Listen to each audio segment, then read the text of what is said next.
रानू चिड़िया के बच्चे कुकू और गुड़िया जमीन पर उदास बैठे थे। घर में अनाज का एक दाना भी नहीं था।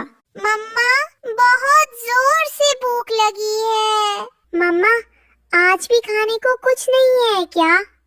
नहीं मेरे जिगर के टुकड़ों, ऐसा मत सोचो।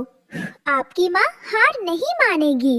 मैं जानती हूँ कि भूख लगना कैसा लगता है और मैं ये बिल्कुल बर्दाश्त नहीं कर सकती कि मेरे बच्चों को खाली पेट सोना पड़े।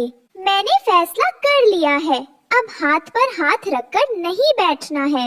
मैं कल से जंगल के बाजार में सब्जी बेचूंगी।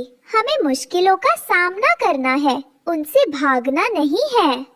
लेकिन मम्मा, सब्जी कहाँ से आएगी? वो मैं बंटी कबूतर चाचा से बात करूंगी। अगली सुबह रानो चिड़िया बंटी कबूतर के हरे भरे खेत में पहुंचती है।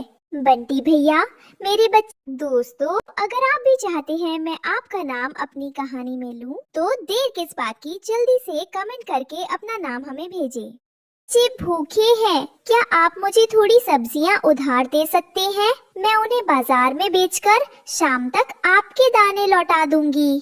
रानो बहन, आप बहुत मेहनती हैं। ये लो ताजी पालक, मटर और टमाटर। मुझे आप पर पूरा भरोसा है। आपका बहुत बहुत शुक्रिया भैया। रानो सब्जियों की टोकरी सिर पर उठाकर बाजार की तरफ चल देती है।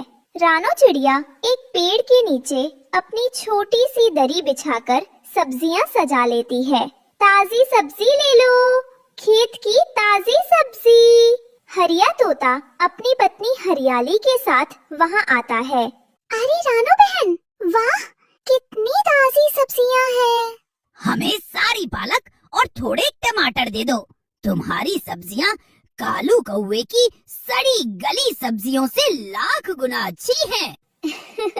धन्यवाद भैया, ये सब बंटी भैया के खेत की है।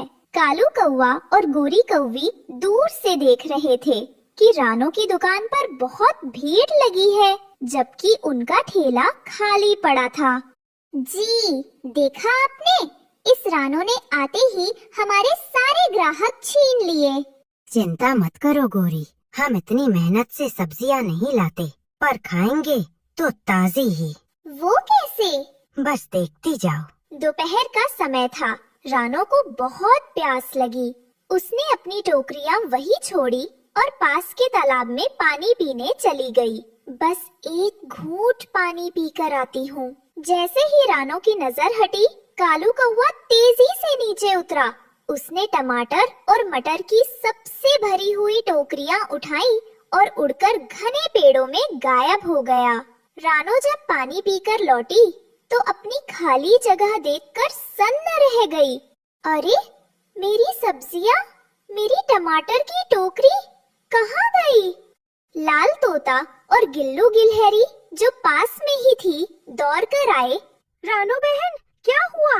लालू भैया, मैं बस पानी पीने गई थी, कोई मेरी सारी सब्जियां चोरी करके ले गया। हाय, अब मैं बंटी भैया को क्या दूंगी?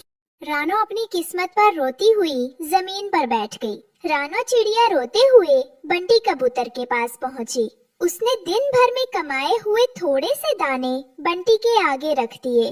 बंटी भैया, मुझे माफ कर दीजिए, किसी ने मेरी सब्जियां चोरी कर ली। मेरे पास अभी बस इतने ही दाने हैं। रानो बहन, आप रोइए मत। मुझे पता है आप ईमानदार हैं। जिसने भी ये किया उसने अच्छा नहीं किया।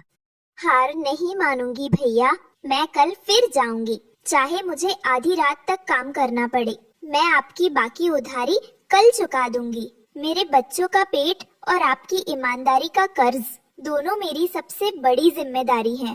मैं इन्हें पूरा करके ही दम लूंगी। उसी रात कालू कौवा और गोरी कौवी अपने घोंसले में रानो की चोरी की सब्जियों से दावत कर रहे थे। वाह जी, मजा आ गया। ये ताजे मटर तो बहुत मीठे हैं। देखा मेरा कमाल, रानो मेहनत करती रहेगी और हम मुफ्त का माल खाते रहेंगे। दोनों जोर जोर से हंस रहे थे। तभी पास के पेड़ से गुजर रही गिल्लू गिलहरी ने उनकी बातें सुन ली। वह गुस्से में दौड़ती हुई लालू तोते के पास गई।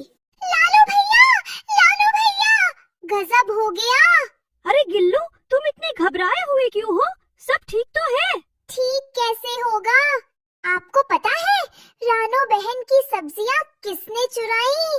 किसने? उस लालची कालू कौवे ने। मैंने अभी अभी उसे और गोरी को रानो की मटर और टमाटर खाते और जश्न मनाते देखा है। वो जोर जोर से रानो का मजाक उड़ा रहे थे। क्या? उस कालू की इतनी हिम्मत? एक बेचारे गरीब माँ का निवाला छीन लिया। चलो गिल्लू, पहले रानो बहन को बताना होगा। लालू तोता और गिल्लू गिलहरी रानो के घोंसले पर पहुँचे। रानो अभी भी उदास बैठी थी। रानो बहन! लालू भैया, आप? रानो बहन, हमें पता चल गया है कि आपका चोर कौन है। कौन है गिल्लू? वही मक्कार कालू कौवा। गिल्लू ने उसे रंगे हाथों पकड़ा है।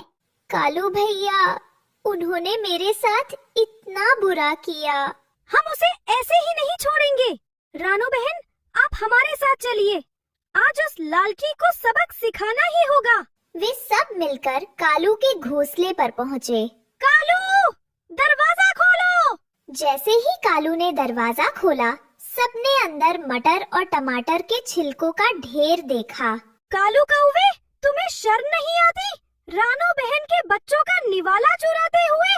कालू भैया, मैंने आपका क्या बिगाड़ा था? वो हमें माफ कर दो, हमसे गलती हो गई। अगले दिन जंगल पंचायत ने कालू को सजा दी कि वो 1 महीने तक बंटी कबूतर के खेत में मुफ्त में काम करेगा।